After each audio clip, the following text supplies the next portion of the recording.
Alright, welcome to this video. So we'll discuss how to set up the avionics, the ASPEN avionics for IFR flights from Ottawa. So the first thing we'll start to do, so we'll do a pattern. We'll start from the GPS, then we'll go left to the altimeter, we'll go left to the altitude bug, speed bug, VOR setup, speed bug, RMI setup, HSI setup, second RMI setup, baro setup, bunch of options on the menu page.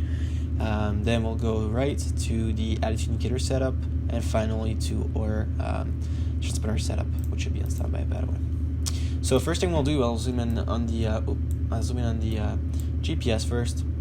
So we'll use the GPS for pretty much everything. So first thing we'll do is set up our frequencies. So 118.8 for tower in Ottawa and active, and we'll set the departure is at 12817. Which is ready, that will contact once airborne. Then we'll access the VLOC, which is VOR and localizer 1. So we'll press on the push CV right there, and we can access it. So we'll set the VOR, Ottawa VOR, which is actually already tuned in this case, and that's pretty much everything we'll do on a GPS. Then we'll go left and set our altimeter setting, so which is set on 2992 in this case already, so we don't have to touch it. And we're coming into the ASPEN Avionics. So I'm just going to click on it, and I'm going to be able to access it from a little bit closer so we can get a better view. So ASPEN Avionics is divided into two instruments. First on top is the altitude indicator, including the airspeed and knots and the altimeter. The altimeter. And then we have a HSI / RMI / heading indicators / pretty much everything you want. So this is pretty similar to what you'll find in like a 737 or a Dash 8. So our setup goes from GPS, VOR frequencies, and VHF frequencies, then altimeter setting. Then we'll go on top here and we'll select the target altitude for departure. So it depends, of course, on the departure frequency and the departure procedure. But in this case, since we're departing from Ottawa, we'll runways have pretty much 3,000 feet. So we'll select 3,000 feet. How do we do this? So at the bottom here, we have two knobs, which are this one and this one. So the right one, if you click on it, you'll access the heading bug. If you click again on it, you'll access the altitude selector. So here, with knob, we can turn and select an altitude, which range from 0 to pretty much whatever you want. So we'll just set it to 3,000 feet. It goes 50 by 50, 3,000 feet. We're happy. That's it. It's set. Then we'll set our speed. So this doesn't have to be done. This is a handy thing, but not mandatory. So access our speed is done not with the right one, because the right knob accesses altitude and heading, and you can cycle through both of them. You can see that this one is magenta, such as the one which is selected, as well as altitude. The other one is for indicated airspeed, which you press on it and access the indicated airspeed, press on it, access the course, and press on it again, you're going to go back to indicated airspeed. So it's going to put it in indicated airspeed and select any airspeed that you want to bug for your climb. Let's say 80, which is or VY on this plane. Then we're going to go down and verify here that we are in VOR 1, and so it's showing us VOR frequency 1146, that we need to take a track of 322 to proceed direct to the VOR, and that we are 12.9 miles away from the VOR, and that the VOR selected is the YOW VOR or the Ottawa VOR. For course, well, we don't really have to set up anything, because to get to the VOR, our departure is a vectors SID.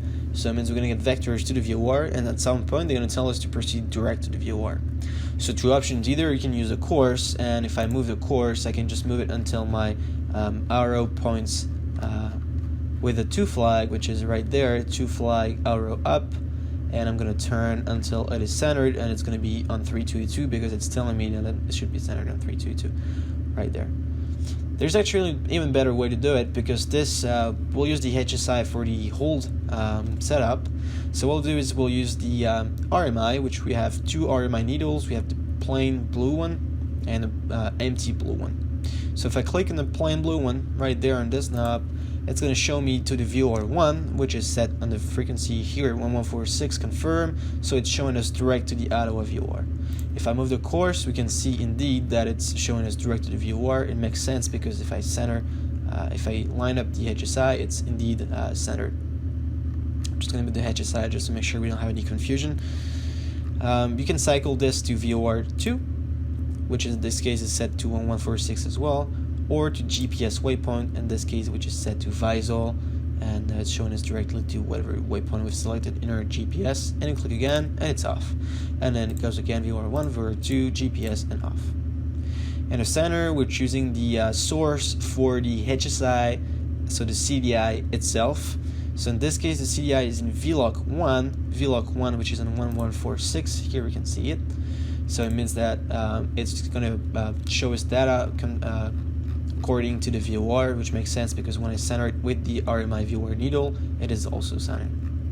I can change this to VOR2 or VLOC2, which is in this case also the YOW VOR. It's telling me here because I've also set up yellow VOR in the second VOR, or I can set it up according to the GPS, and in this case it's going to show me direct to VISOL.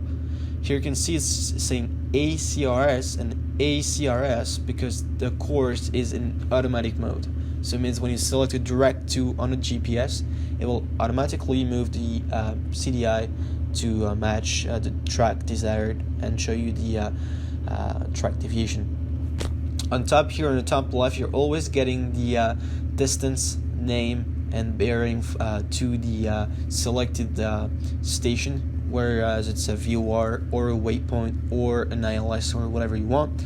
So in GPS here, it's telling me I'm 10.6 miles from VISOL, and I should take a track of 253 to get direct to VISOL, which means if I've moved the course to 253, it should line up. Note here, I'm in automatic course, so it means I cannot change the course. So the only way to change the course would be to go in menu and to put auto course disable, and now I'm going to be able to change my course. I'm going to leave it in enable because it's much easier and handy once we get to RNAV. Our setup, so we're going to leave it in VLOC because in this case, well, I just want to have my VOR ready to use for my hold, and I'm going to leave my arrow to point to the VOR1 because that's what I'll use once ADC tells me to proceed direct to the VOR.